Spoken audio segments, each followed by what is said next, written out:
Greg Ehrenberg from Stochastics.com, and I'm about to run through my favorite No House Advantage props of the day. And there's a couple of different contests that they have available over at No House Advantage.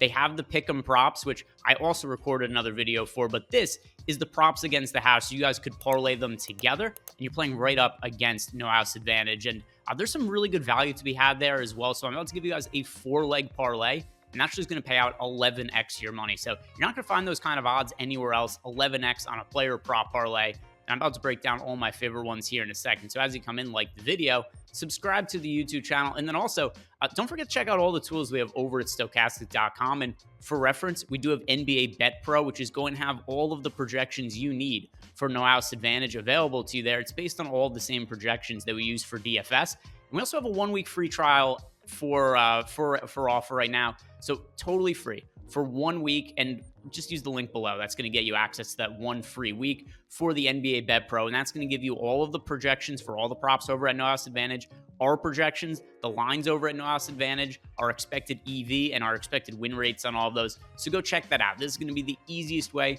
for you to build some winning player prop cards over at No House Advantage. And like I said, 1 week free trial, clicking on that link below. But let's talk about No House Advantage. These are my favorite props of the day, and 4-leg parlay I'm about to give out here. Like I said, 11x odds on these if it ends up there.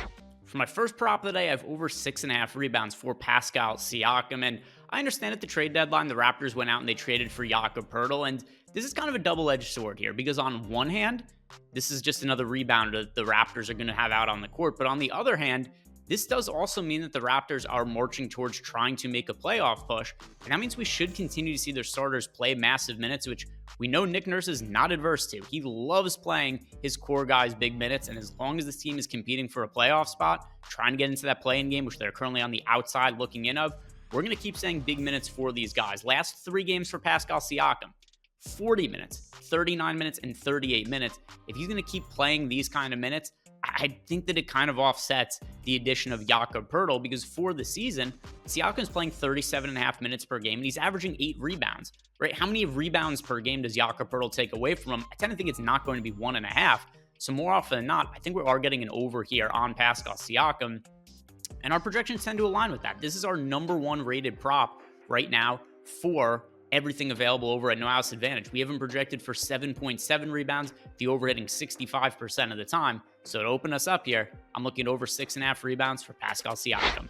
So now my next prop is under 3.5 threes for Fred VanVleet. And while I just said that I think we're going to see big minutes out of the Raptors starters, we've seen big minutes all year out of Fred VanVleet, and that hasn't necessarily meant that he's regularly hitting 4+ threes. So actually for the season, VanVleet averages 3 threes per game. He is doing that in 37 minutes per game. So the difference between how I view the VanVleet prop versus how I view the Siakam prop is that Siakam is averaging over his current rebound prop per game this year, whereas Fred VanVleet is averaging well under his 3-point prop per year. And that's also kind of what's aligned in our projections. We have this winning just over 60% of the time. We have VanVleet projected right around 3 threes, and 4 is just a really high number to hit. So out of 49 games played this year, VanVleet has hit the under in 30 out of these 49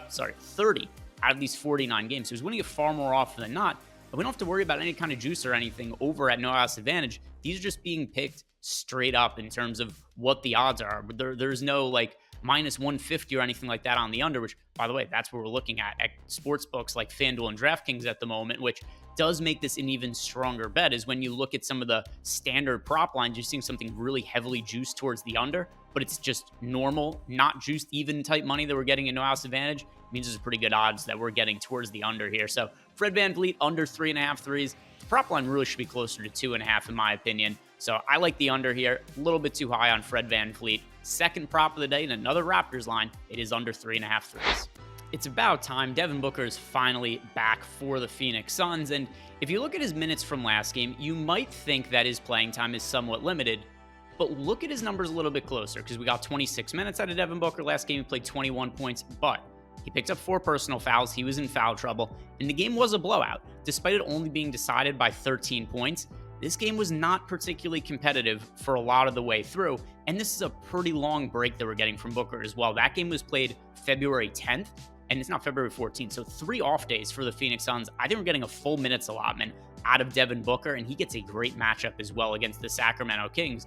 Overall for the season, Booker is averaging 26.6 points, in 34 minutes per game. If he's going back to his full minutes allotment, an over-under of 25.5 points at no house advantage is simply not high enough. Because, like I said, I think he's going to be unrestricted. We're going to see his normal role, and he has a great matchup against the Sacramento Kings. So if, as is, he's averaging 26.5 points per game, and now we're going to be giving Devin Booker a really favorable matchup, then all of a sudden, when you're factoring in the matchup, you're looking at like 28 points for Devin Booker with all things being considered, and also the extra rest that he's got after a few days off. So I like the spot for Booker against the Sacramento Kings. I think he's back to full health.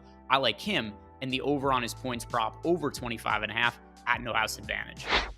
So the return of Devin Booker also means a slight decline in usage rate for Chris Paul, which we've seen in recent games, and that is why I really like the under 1.5 threes for Chris Paul. And while that might seem like a fairly low number for a guy like Chris Paul, he's not quite as much of a shooter at this point in his career, and we haven't seen him launch a whole bunch of threes with the Phoenix Suns this year. So just look at what we've gotten out of the last couple of weeks out of Chris Paul. Last game against the Pacers, he hit 1 3. Before that against the Hawks, 0. Against the Nets, 1. Against the Pistons, 0. Against the Celtics, 1. Against the Hawks, 0. We've just not seen very high volume three-pointing from Chris Paul as of late, and now Devin Booker is back in the mix. That's going to take away even more shots from Chris Paul. I think we should be looking at unders for Paul, and the one that stands out the most to me with Booker back in the mix is this under 1.5 threes prop. For the year, he is averaging underneath that mark, and if you look at the last couple of weeks, Chris Paul, his last 6 games, only averaging 0.5 threes per game. So I think this under looks really good and a good leg to finish out our parlay under 1.5 threes for CP3.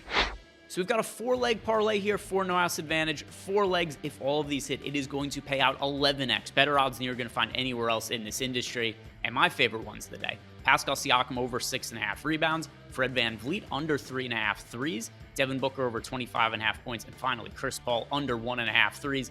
Don't forget that if you're signing up at No House Advantage for the first time, use our link. You can find it below. It is going to get you up to a $100 bonus on your first deposit. And then also, we've got NBA Bet Pro, all the projections you need to build winning player prop cards over at No House Advantage, and 1-week free trial is available for us over at Bet Pro. So take advantage of all this. But also, guys, before you leave, do me a favor, like the video, subscribe to the YouTube channel, and good luck with your player props.